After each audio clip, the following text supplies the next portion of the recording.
দুর্নীতির অভিযোগে এবার ফেঁসে যাচ্ছে 2 শতাধিক পুলিশ কর্মকর্তা। এর মধ্যে আছে পুলিশের ডিআইজি ও অতিরিক্ত ডিআইজি, এসপি, অ্যাডিশনাল এসপি ও ইন্সপেক্টর।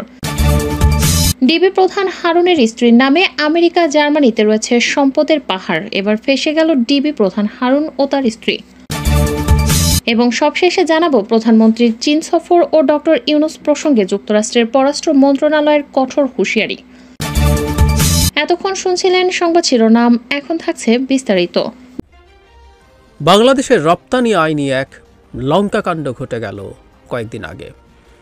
দেশে নানান রকম ইস্যু এখন চলছে, সেই ইস্যুগুলো নিয়ে কথা বলতে গিয়ে এই ইস্যুটা নিয়ে কথা বলা একটু দেরি হয়ে গেল, কিন্তু অতি গুরুত্বপূর্ণ ইস্যুটি নিয়ে কথা বলা দরকার আছে। আমরা যারা খোঁজ খবর রাখি, বিশেষ করে অর্থনীতির খোঁজ খবর রাখি, তারা জানি বাংলাদেশের রপ্তানি আয় দীর্ঘদিন থেকে বাড়িয়ে দেখানো হচ্ছিল। সম্প্রতি বাংলাদেশ ব্যাংক এটা অ্যাডজাস্ট করতে যাচ্ছে, এটাই হলো বেসিক খবর। এটা সুদূর প্রসারী বিশাল বড় ইম্প্যাক্ট আছে আমাদের অর্থনীতির ওপরে। কি ইম্প্যাক্ট সেটা নিয়ে কথা বলতে চাই, এবং কেন সরকার এই কাজটা করেছে।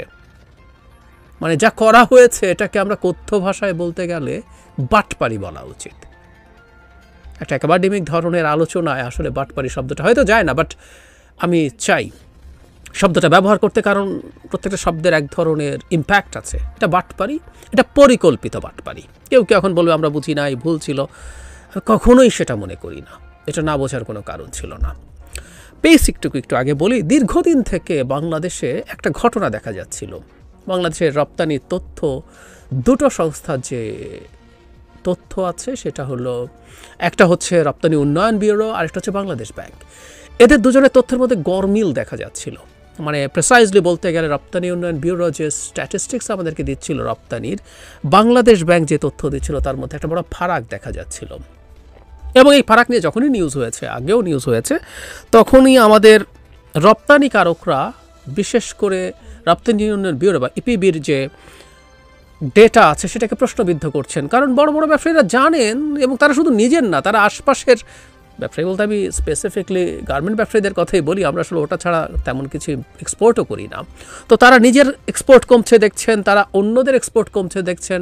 এটাদের সংস্থা আছে, তারা বসে আড্ডা দিলেও শুনতে পান আসলে কি হচ্ছে না হচ্ছে। দশকের পর দশক তারা এই ব্যবসা করেন, খুব ভালো মতো জানেন। ফলে তারা সবসময় এটা প্রটেস্ট করেছেন, এটা আমার চোখে পড়েছে যে না, এটা হতে পারে না।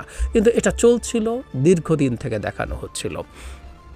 সম্প্রতি শেষ পর্যন্ত যেটা হলো, যে অর্থ বছরটা চলে গেল 23-24 অর্থ বছরের 10 মাসের একটা হিসেবে, তার মানে হচ্ছে মে জুন বাদ দিয়ে আগের জুলাই থেকে এপ্রিল পর্যন্ত 10 মাসে বাংলাদেশ ব্যাংক বাংলাদেশের রপ্তানি আয়কে সংশোধন করে বলেছে, এটা 47 সামথিং দেখানো হচ্ছিল, এটা এখন 33 সামথিং, মানে প্রায় $14 বিলিয়ন কম। $14 বিলিয়ন কমিয়ে দেওয়া হয়েছে 10 মাসে। এই 10 মাসে যা রপ্তানি আয় এসছে দেশে। এখানে একটা কথা বলে রাখা ভালো, যে এই মানে এক বছরে যা আসে এটা শুধু ওই বছরে যে রপ্তানি হয়েছে তা না, আগের বছরের 2-3 মাস 4 মাস আগে যে রপ্তানি হয়েছে সেটারও কিছু টাকা হয়তো এই অর্থ বছরে এসে পৌঁছেছে। কিন্তু অঙ্কটা হচ্ছে $14 বিলিয়ন। তার মানে আমরা এই বছরটার যদি পুরোটা ধরে আরও 2 মাস যোগ করে এই অঙ্কটা $16-17 বিলিয়ন হয়ে যেতে পারে। কম রপ্তানি হয়েছে। এটা হলো প্রথম তথ্য। পরের তথ্য হচ্ছে, এরকমভাবে খুঁজতে খুঁজতে দেখা গেল গত 10 বছরে কমপক্ষে $65 বিলিয়ন বেশি রপ্তানি দেখানো হয়েছিল। আই রিপিট, $65 বিলিয়ন 10 বছরে বেশি রপ্তানি দেখানো হয়েছিল। রপ্তানি আসলে যা দেখানো হয়েছিল তার চাইতে $65 বিলিয়ন কম হয়েছে। কি কারণে এটা হয়েছে, কি ইম্প্যাক্ট এতে হয়, কি হতে যাচ্ছে, এবং বাংলাদেশের অর্থনীতির সম্পর্কে গ্লোবাল পারসেপশন একেবারে ভেঙে পড়বার হুমকি তৈরি হয়েছে। এই যে ডেটাটা আমরা পেলাম, এটাও আমরা কতটুকু রিলাই করবো সেটা নিয়ে প্রশ্ন তুলতে পারি। কিন্তু আমরা প্রাথমিকভাবে সরকারের এই সংস্থা কাজটা করছে, তাই তো, ইম্প্যাক্ট কি, কিন্তু কেন সরকার এটা করতে গিয়েছিল এরপর পরে আসি, যে প্রাথমিকভাবে ইম্প্যাক্ট কি হতে পারে সেগুলো নিয়ে কথা বলি। সরকার অবশ্যই পরিকল্পিতভাবে এটা করেছে বলে আমি মনে করি, সেটা পরের অংশে আসছি। আমদানি রপ্তানির ক্ষেত্রে একটা জিনিস আমাদের মাথায় রাখা দরকার, আমরা যে জিডিপির ক্যালকুলেশন করি তার মধ্যে আমদানি রপ্তানি খুব গুরুত্বপূর্ণ ফ্যাক্টর। আমি খুব সহজে একটু বুঝিয়ে দেই আপনাদের যারা জানেন না। জিডিপির হিসাব আমরা করি হচ্ছে একটা দেশের ডোমেস্টিক কনজাম্পশন, আমরা যে অভ্যন্তরীণ ভোগ করি, কেনাকাটা করি, খরচ করি, সেটা প্রাইভেট ইনভেস্টমেন্ট, ব্যক্তিগত খাতের যে বিনিয়োগ, সাথে সরকার এবং সরকারের ইনভেস্টমেন্ট এবং তার খরচ, এগুলো।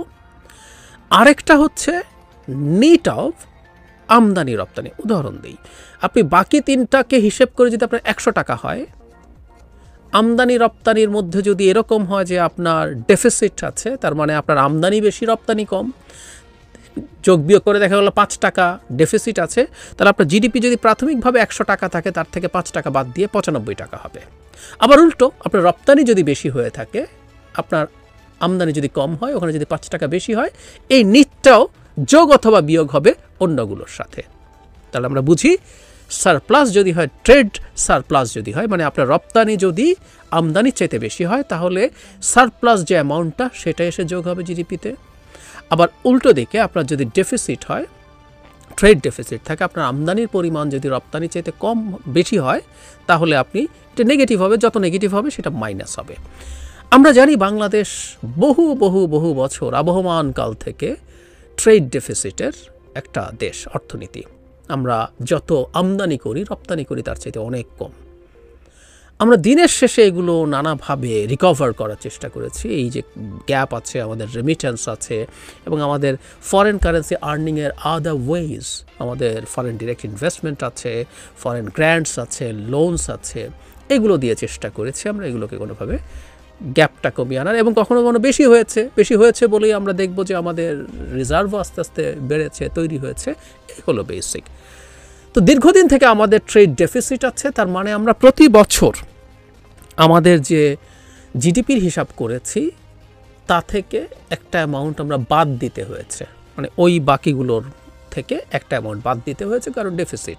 কিন্তু খেয়াল করি আমরা প্রতি বছর আমদানির তুলনায় রপ্তানি যতটা কম, ঘটনাচক্রে প্রতি বছর তো আসলে রপ্তানি আরও অনেক বেশি কম।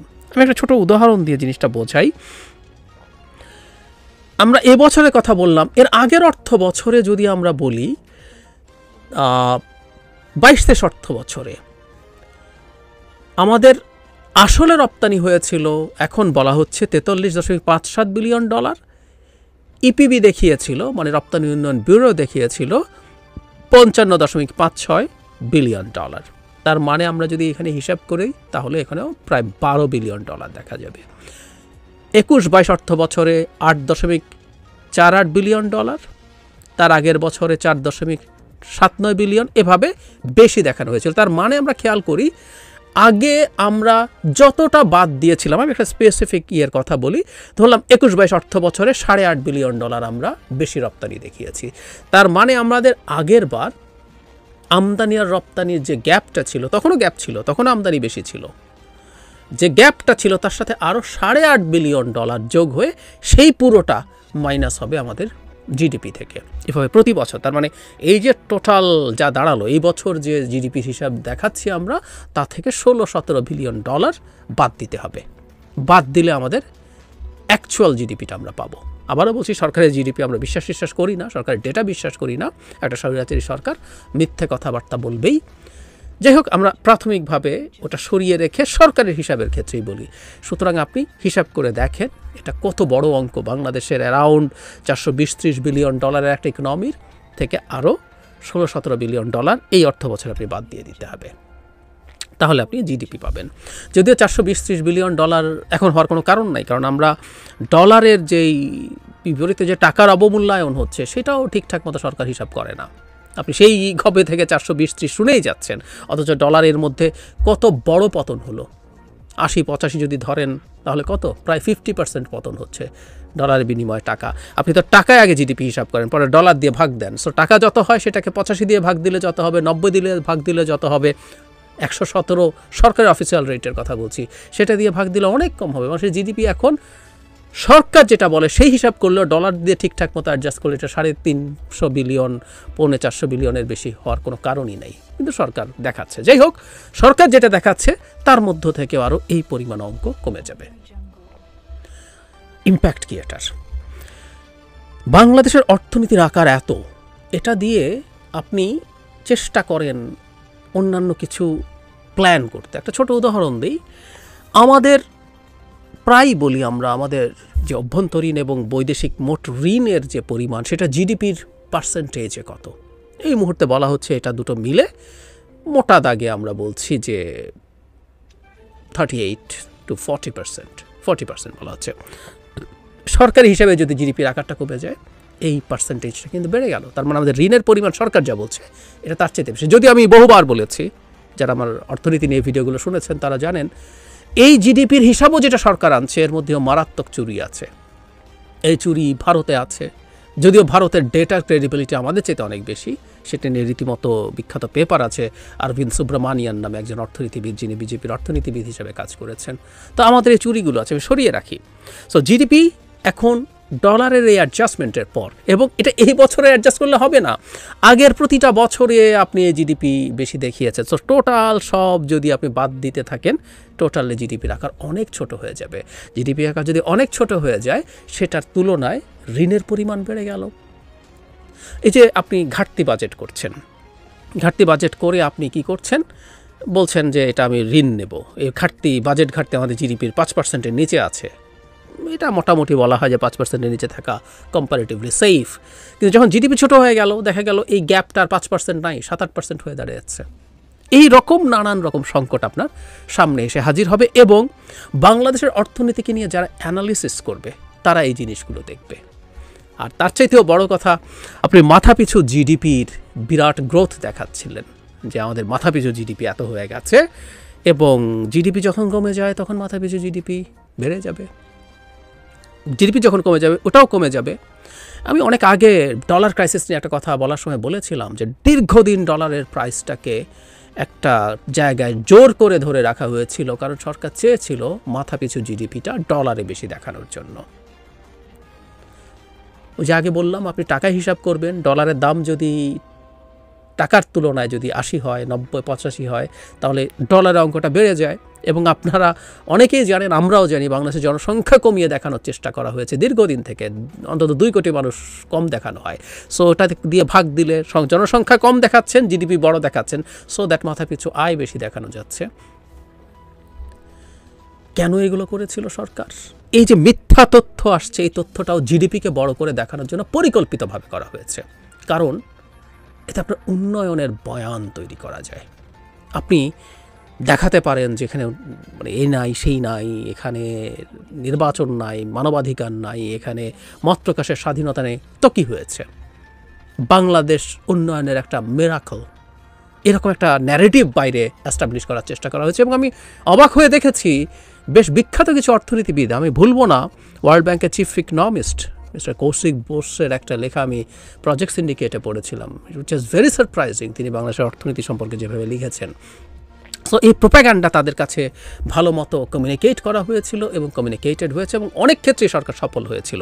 সো এই যে ইকোনমিক মিরাকল, এই জিনিসটা এস্টাবলিশ করা গিয়েছিল। আমাদের আরও অনেক সুদূর প্রসারী প্রভাব আছে, প্রভাবের দিকে যাব। আমাদের রিজার্ভের উপরে, রিজার্ভ নিয়ে টেনশন, আমাদের বৈদেশিক বিনিয়োগ, সব কিছুর উপরে প্রভাব আছে, আমি আসবো। তার আগে একটু বলে রাখা ভালো যে হঠাৎ করে কি হলো যে কাজটা করতে হলো।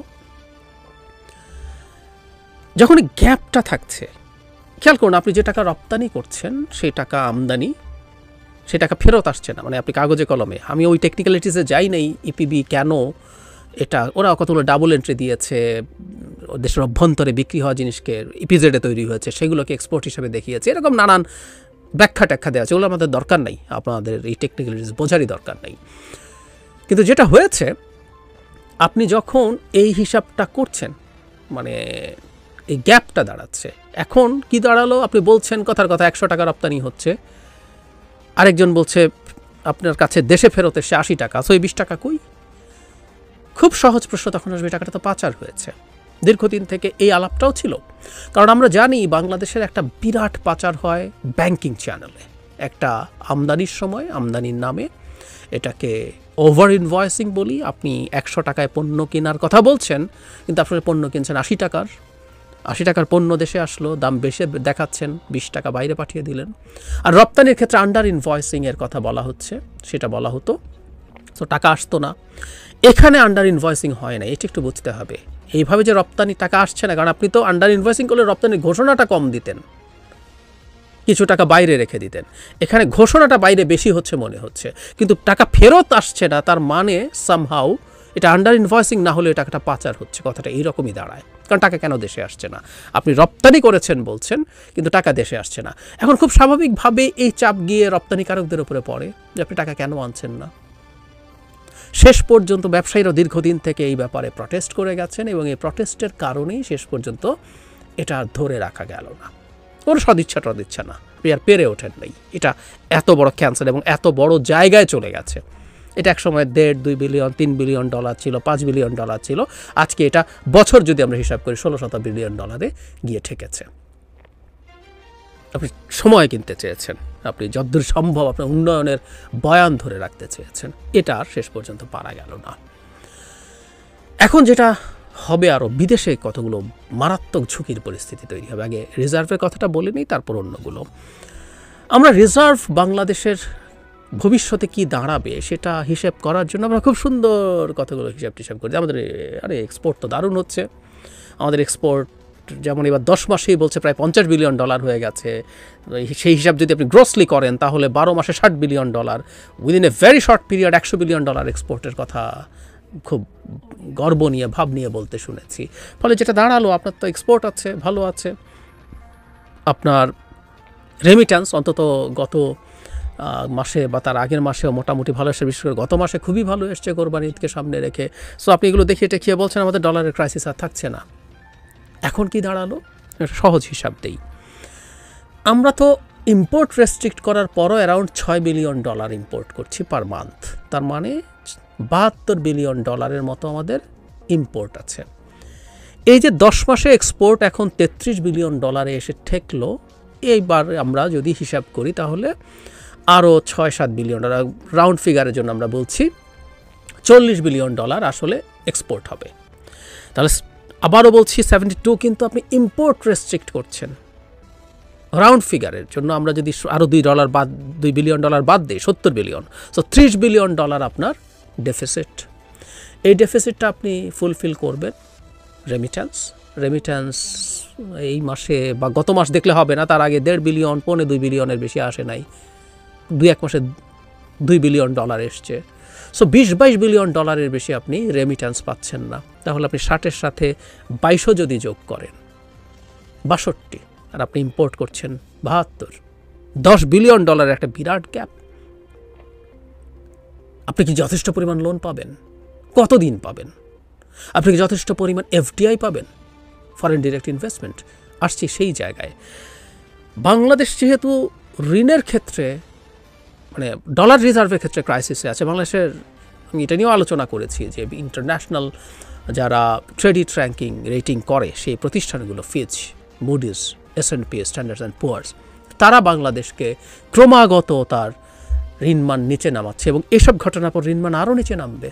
এবং যিনি বাংলাদেশে ইনভেস্ট করবেন তিনি মানে দিব্য চোখে দেখতে পাচ্ছেন যে বাংলাদেশের ডলারের বিপরীতে টাকার অবস্থা কোন জায়গায়, বাংলাদেশের লোকাল কারেন্সি কী পরিমাণ ক্রাইসিসের মধ্যে পড়তে হচ্ছে, কী পরিমাণ ডেপ্রিসিয়েটেড হতে হচ্ছে within a very short period. ফলে দেখা যাবে এফডিআইও ঠিক মতো আসবে না, এবং এফডিআই না আসার আরও কারণও আছে। বাংলাদেশের এই ক্রাইসিসের কারণে এই মুহূর্তে পাওয়ার দেয়াটা কি, মানে আমাদের গ্যাস নাই, বিদ্যুৎ নাই, বিভৎস পরিস্থিতি, ওগুলো তো আছেই, তার সাথে এগুলোও যোগ হবে। ফলে ডলার রিজার্ভ নিয়ে আপনি ভবিষ্যতে যতটুকু জোড়াতালি দেখাতে পারছিলেন যে আমরা ডলার রিজার্ভ এভাবে কেটে আসব, রপ্তানির এই যে বাটপাড়িটা হয়েছে সেটা ডলার রিজার্ভ সম্পর্কে একটা মারাত্মক আশঙ্কার প্রশ্ন তুলে দিয়েছে। আপনি আসলে পারছেন না, নো ওয়ে। এটা ওই জায়গায় বিরাট ইম্প্যাক্ট ফেলছে। তার চাইতেও আরেকটা জরুরি ব্যাপার আছে বিদেশিদের ক্ষেত্রে। একটা দেশ ওভার দ্য ইয়ার্স তার এইভাবে ডেটা নিয়ে বাটপারি করেছে, তখন হয় কি, আপনার অন্যান্য যত ডেটা আছে সেগুলোর ক্রেডিবিলিটি নিয়েও সিরিয়াস প্রশ্ন তৈরি হয়ে যাবে, হয়ে গেছে অলরেডি নিশ্চয়ই। এই পরিস্থিতি যখন দাঁড়াবে তখন বাংলাদেশে সাথে ব্যবসা সহ অনেক কিছুতে প্রত্যেকের মধ্যে সিরিয়াস দ্বিধা তৈরি হবে। বাংলাদেশের ডলার নিয়ে যদি এই ক্রাইসিস সামনে থাকে, বাংলাদেশকে যারা লোন দেবে তারা কি দিতে সাহস পাবে? সেটা কোনো আন্তর্জাতিক সংস্থা হোক অথবা কোনো দেশ ব্যক্তিগতভাবে তার লাইন অফ ক্রেডিট দেয়া হোক, কোনোটাই কি দেওয়ার হবে? সো এই রকম নানান সংকট আসলে তৈরি হয়ে গেছে এবং এই অর্থনীতির মধ্যে একটা সিরিয়াস ধরনের ডিসরাপশন তৈরি হয়ে গেছে ফর শিওর। এই অবস্থা তৈরি হয়েছে এই ডলারের মানে রপ্তানির যে আয় নিয়ে বাটপারি হয়েছে সেটার কারণে, এবং দীর্ঘদিন এটাকে পুষতে এমন জায়গায় নেওয়া হয়েছে